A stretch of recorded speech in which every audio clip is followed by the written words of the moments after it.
The importance of saving can't be overstated. Every financial advice worth listening to emphasizes saving. However, 70% of Americans have less than $1,000 in their savings accounts.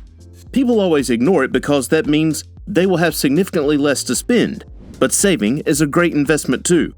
So, give up the excuses and save. Number 10. I can always do it later. Procrastination always gets in the way of good ideas. When life is going great, you start to believe that nothing will go wrong for you. Rather than putting away some money for a rainy day, you spend it all on items you won't use more than thrice in your life. For people just entering employment, it's easy to think that they are young and they don't need to think ahead. The future always seems like a lifetime away. But there's a reason someone coined the phrase, time flies. Before you know it, you are nearing retirement and barely have anything to take you through a year. The problem with leaving things for later is that you are never adequately prepared for the storm. If you keep pushing things for later, you'll end up having so many things you need to sort out in a short time. Do yourself a favor and do what you can at the moment. Set up your savings account and automate your savings. It won't even take you a day. Financial stability should be one of your priorities. Number 9. I don't know how to start. Saving is not rocket science. You don't have to think so hard about it. However, it is a hard-earned discipline based on 2 principles: setting money aside consistently and starting immediately. You'd have to forego some things as you build up to your intended amount. Some people around you are probably already doing it.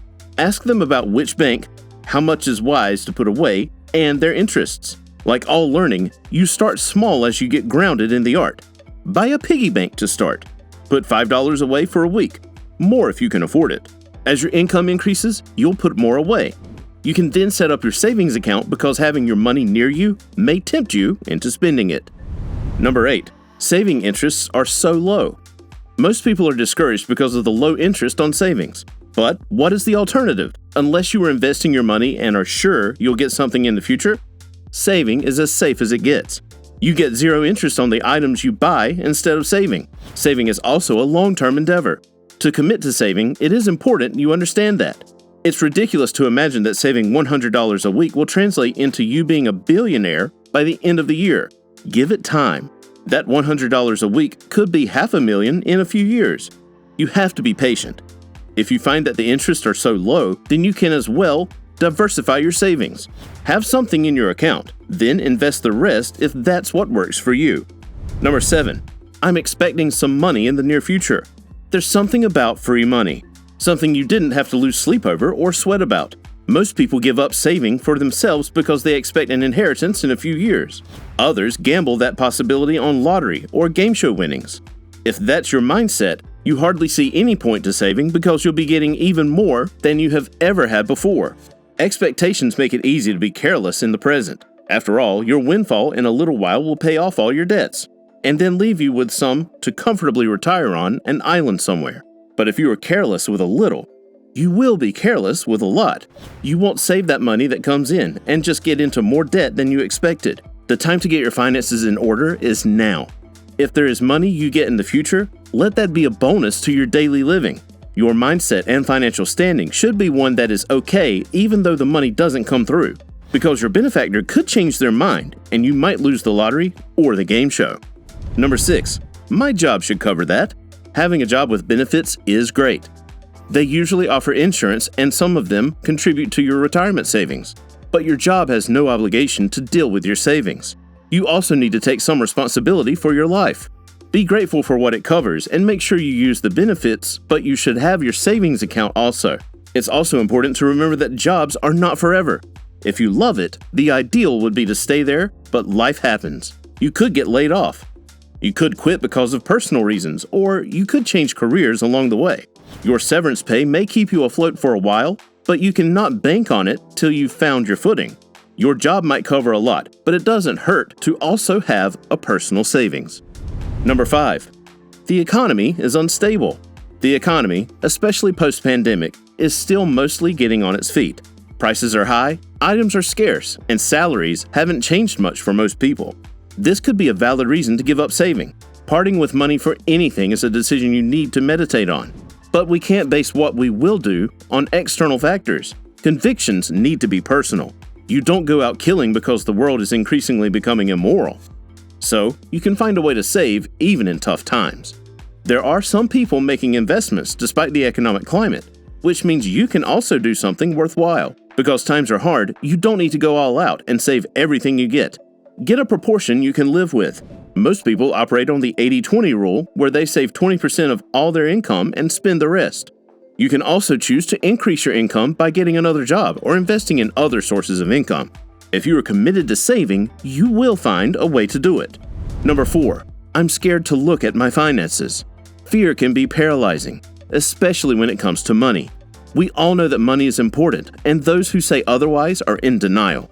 Even though we don't want to, we judge and are judged by our financial status. Swamped with debt like student loans and credit card debt while you are barely making enough can be daunting. But you need to put off the blindfolds so that you don't fall into a ditch, a financial pothole no one can help you out of. Look at your bank statements and get a system in place to help you pay off your debt. Have a system for your savings too. Automate the process so that you don't have to think twice about it. Talk to someone who has probably been in the same situation you've been in or read up on managing finances. You need to learn to face your fears. Turning a blind eye will not make the problem disappear, so you need to get ahead of it by being smart about it. And saving is always a smart option. Number 3. I need to enjoy my money now. We've probably heard those cheesy lines that encourage you to be a little more daring and reckless. You only live once, or let's live while we are young. There's a little truth to that. You make the money, probably work long hours or multiple jobs, so you need to enjoy your money. The other side of that coin is that retirement is inevitable, and unpredictable events like unemployment are also a reality. You might also have a few milestones you need to hit, like your wedding or preparing to bring a baby home. Therefore, you need to enjoy your money in moderation.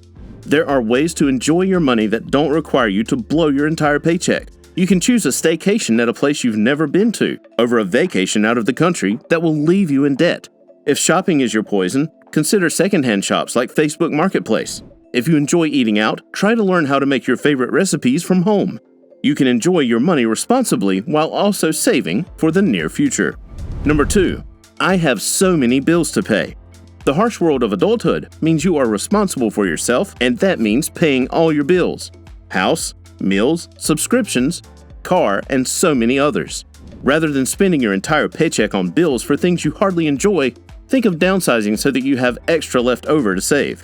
Move into a smaller apartment, especially if all you do at home is enter your bed and sleep. Give up the $40 for your gym membership and go running, jogging, or cycling out in the open. Go through the different entertainment platforms you are subscribed to and unsubscribe from the ones you haven't used in months. There's no need to spend over $350 on subscriptions when you actually only follow one show. Ditch the car and make use of public transportation if your city provides it. Find more ways to reduce the amount of money you pay on bills. Make sure you don't divert the money that stays over. Since you could manage without it before, put it all in your savings account. Before we get into number 1, make sure to check out the links in the description for our best recommendations to boost your savings. Number 1. I don't earn enough. It's easy to imagine that you'll save when you get more money. You have probably budgeted for what you earn now down to the last penny. But there are always things to spend your money on. And as you grow, you are bound to encounter more responsibilities and activities that drain your money. So, you'll always believe that you don't earn enough irrespective of your annual pay. Having more money simply means that now you can increase your shopping list and your budget. Saving has to be a discipline. Like brushing your teeth in the morning.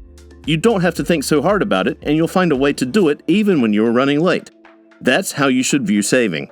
A necessity you need to do even when there is very little. You start with a little and build your way up. That's true for everything in life, including money. Having more money just means you'll be doing everything you have been doing on a larger scale.